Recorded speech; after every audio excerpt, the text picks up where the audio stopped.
SmackDown took place tonight in Fort Lauderdale, Florida. And before I get into this review, there are some news items that I wanted to address. First off, Kerwin Selfies, the longtime WWE producer, passed away earlier this week at the age of 75. He had a long standing tenure with the company and he was actually let go during COVID. There's been a whole bunch of tributes for him on social media. WWE paid tribute to him with the graphic at the end of the show, and I really wanted to mention that. And we don't know too much about the guys behind the scenes and their influence, but you can tell with Kerwin Selfies, he did a lot for the company, and he was a prominent producer for them for a very long time. So rest in peace to him.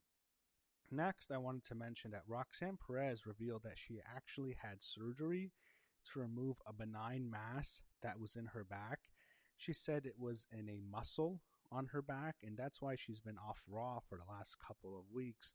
I'm glad she took care of it, and I look forward to seeing her return when she's healthy. So that's good to hear that she was on top of it, and it was a benign mass. So hopefully we can see Roxanne back when she's healthy, and just good to hear that she's okay.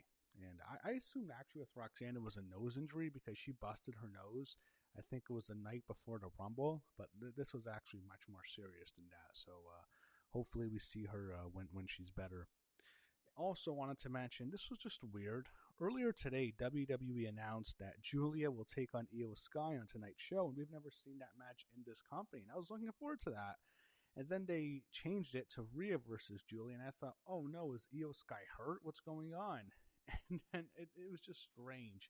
I mean, if they just announced Rhea and Julia, that would have been a cool match. I mean, no one would have thought anything of it if, Io Sky was never pulled. It was just strange that it almost came off as one of those Vince McMahon things when he'd like tear up the script and then he'd change matches, and then like there'd be matches that they'd announced that wouldn't happen. That's what it felt like here. It's like, did someone rip up the script? But Triple H got angry and rip up the script. He's under a lot of pressure from TKO and change it to Rhea and Julia instead. I don't know. But it was just strange that they announced the match and just didn't happen. So SmackDown officially started tonight with Cody Rhodes kicking off the show. He's quickly interrupted by Jacob Fatu, who calls out Drew McIntyre. Instead, Nick Aldis comes out and says he gave Drew the night off. And then Drew appears in a skybox. Fatu went after him, but security holds him back, and Aldis is eventually able to talk him into not going after Drew. He threatened him with the suspension because the Elimination Chamber and WrestleMania are coming up. Then Cody called Drew an asshole. That was the end of this segment. Backstage, Ilya Dragunov was talking to Carmelo Hayes. He's trying to tell him he's going to win the qualifier match, giving him confidence, hyping him up. And then I just, when I watched this, I thought, man, I think I've seen this a million times in like the last 2 months. How many more times do I have to sit through this? It's as if they're just copy and pasting the script every week and just changing a bunch of words for dialogue. Anyway, Ilya was out after that. After the break, Nick Aldis tells Jacob Fatu he will give him Drew McIntyre, but he has to wait tonight. And then Jacob leaves the building. He was almost emotional. I didn't think this made Jacob look good at all. He's supposed to be Samoan werewolf. Everyone's afraid of him. You can't control him. And here, Aldis kind of just controlled him. So then we get Ilya Dragunov and Tama Tonga. Ilya bleeds again, as he bleeds every week. The MFT interfered, distracting Ilya, allowing Tama Tonga to win after he hit a cutthroat. After the match, Solos cuts a promo, but Ilya jumps him, and then the MFT beat him down. Matt Cardona tries to make the save. He fails, and Apollo Crews comes out. He also fails. Then the lights go out, and the Wyatt Six appear on the screen. Uncle Howdy says the next time he's in the ring, he'll be alone. So I guess he's going to appear as Bo Dallas again. I don't know. I don't care about the Wyatt Six. Nick Aldis confronts Drew McIntyre backstage. He threatens him, and then Drew supposedly leaves the arena, but he really didn't. Byron Saxton interviews Randy Orton backstage. Aleister Black and Zelina walk up to him. They're just blatantly ripping off Karrion Kross and Scarlett. I don't mean that as a slight. against Alistair and Zelina. It's just like the company, they just gave them Alistair's, and they just gave them Cross and Scarlett's gimmick. Particularly, Cross is just doing the stuff. Cross. Alistair is just doing the stuff Cross did. Remember, he would get into a babyface's head, make him doubt himself, and like it's the exact same thing here. It's like they couldn't. It's one thing to steal their entrance, but actually just completely steal their character and everything they're doing. It's like really. It's almost as if they're angry at Cross and they're angry at Scarlett. And they're like giving him the middle finger, saying, "Hey, we gave their gimmick to you. You don't mean much. Anyone can do this." I don't know. Anyway, we see Jade Cargill heading to the ring. After the break, Byron Saxton was backstage. He interviewed Nia Jax and Lash Legend. At this point, I wrote, "This show sucks. They're not trying because of the Olympics." Nia and Lash cutting a promo, man, like they know it. We're going head to head with the Olympics. We're on Sci-Fi in the United States. Here, I'm watching on Netflix internationally, but it's like, oh, we're on Sci-Fi. Doesn't mean anything this week. Olympics are gonna kill us. We can just like put out a nothing show. So Jade Cargill was out next. I thought she was mumbling her words. I really couldn't understand what she was saying. It was as if she was nervous and like rushing what she was supposed to say. She brought up Liv making her decision on Raw. Liv's going to choose Stephanie on Monday night, obviously. And then Jade brings up the chamber. Then she says her usual spiel, "She's that bitch," and leaves. And so Charlotte Flair comes out, and then the two have a confrontation. I thought, oh, perfect. That's the WrestleMania match. That makes sense. Charlotte wins the chamber, and I was actually kind of sad because I thought, oh, great, Alexa's not going to have a match at WrestleMania, and I like Alexa, and she hasn't been at WrestleMania for like the last 4 years. Yeah, she missed 38, 39, 40, and 41, and I thought, oh, great, she's going to miss another WrestleMania. But I thought maybe she'll cost Charlotte the match. But then, like, how this played out, I was like, I was not expecting this. I don't know who Jade's going to face now at WrestleMania. It's not Liv. We know that Liv's going to face Stephanie. Randy Orton versus Aleister Black. This was after the break, after Charlotte came out. The announcers confirmed that that's on for tonight. Kiana James is out next. Then Nia Jax was out with Lash Legend. And we get Elimination Chamber qualifying match, triple threat match, Charlotte Flair versus Kiana James versus Nia Jax. Charlotte was the most over. Kiana is allowed to display her power. Charlotte hit the Spanish fly on Kiana, but then Kiana forgot to kick out. Really bad botch on her part. Charlotte, she had her millionth wardrobe malfunction in her career in this match. Not complaining, but it's like, I mean, how many wardrobe malfunctions can one person have in their career? No one has had as many wardrobe malfunctions as Charlotte. Maybe in any industry who has in her career. Anyway, Nia was awful in this. She's just so slow. She's just slugging this matchup. So Charlotte put Nia in the figure eight, but like as she's doing the bridge, Kiana rolls under Charlotte and then rolls her up in a crucifix pin. Pins her 1, 2, 3, and she advances to the chamber. Big surprise here. Kiana James goes to the chamber. That goes to it proves my theory right that when they put her with Julia, it was never to elevate Julia, even though she was just supposed to be Julia's manager. It was obvious that they used Julia. They wanted to associate Kiana with her to get Kiana over. That was the whole reason of the pairing. It was never to get Julia over. They see Kiana as the star, not Julia. That was pretty obvious. So backstage, Byron Saxton interviews Rhea Ripley and Io Sky after Kiana's win. They're still besties, and they talk about what might happen in the chamber, and they're going to be on the same page regardless. We see Oba Femi warming up before his match. Kit Wilson was out next. Oba was out after him, and he was getting Goldberg-style chants. You know how they would chant Goldberg, hitter chanting Oba, Oba. Oba Femi against Kit Wilson was next. I thought this was one of the most entertaining parts of the show. So Kit reads a poem, and Oba's entertained by it, and he tells him to read another one. And this was actually entertaining because he's talking about toxic masculinity, and he indirectly refers to Vince McMahon. It had to be Vince McMahon because he's talking about someone strutting, and it's like, well, who struts? Which man do you know who struts? I mean, come on.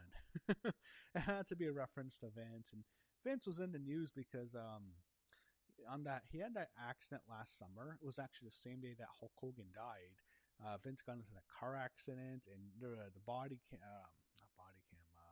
the dash cam footage was actually released from his vehicle. So That was in the news today. But yeah, this match, Oba just kills him, throws him in the ring, squashes him as you'd expect.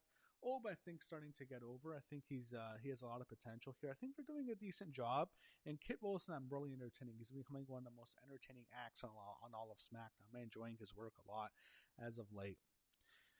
Nick Aldis stands by the box backstage when Truth claims it's an Elimination Chamber award. Damian Priest walks in and then he just says something. Priest has no direction right now. I don't think he's going to even get on the WrestleMania card this year.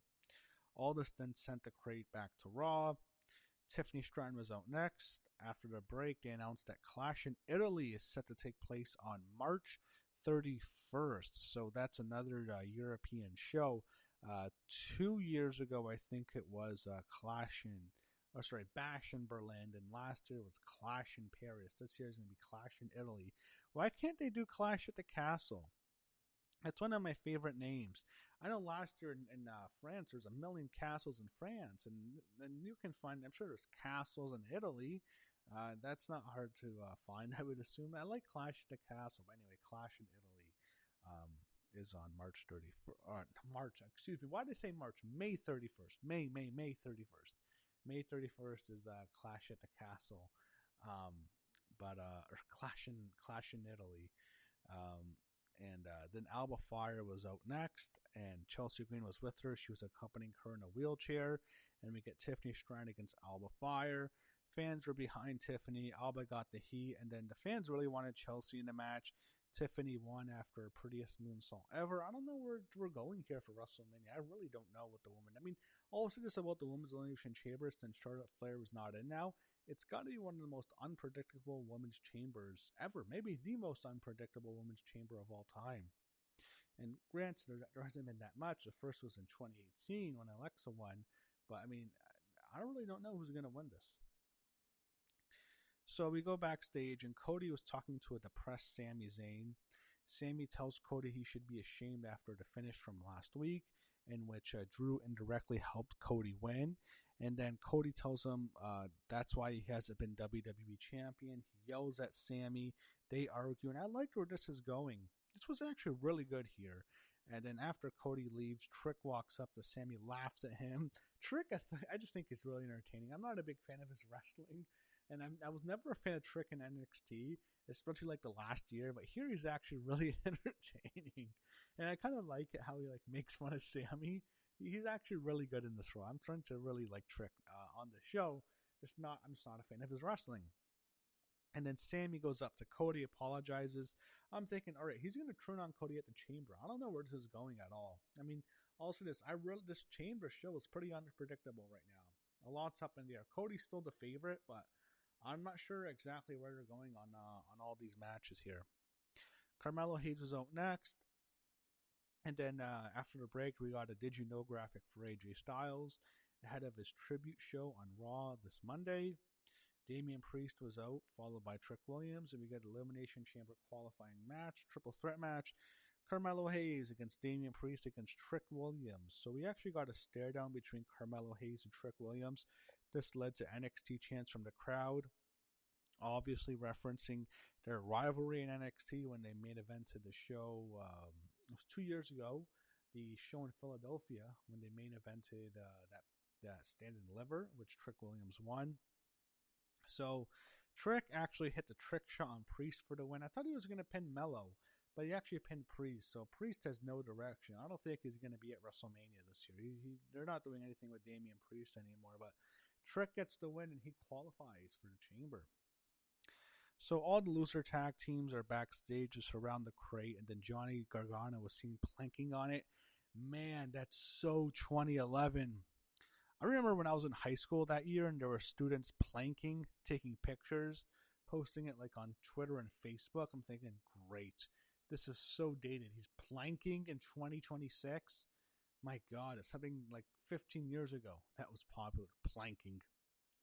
Candice LeRae demands that Nick Aldis do something because Johnny is so depressed after he lost Axiom's mask.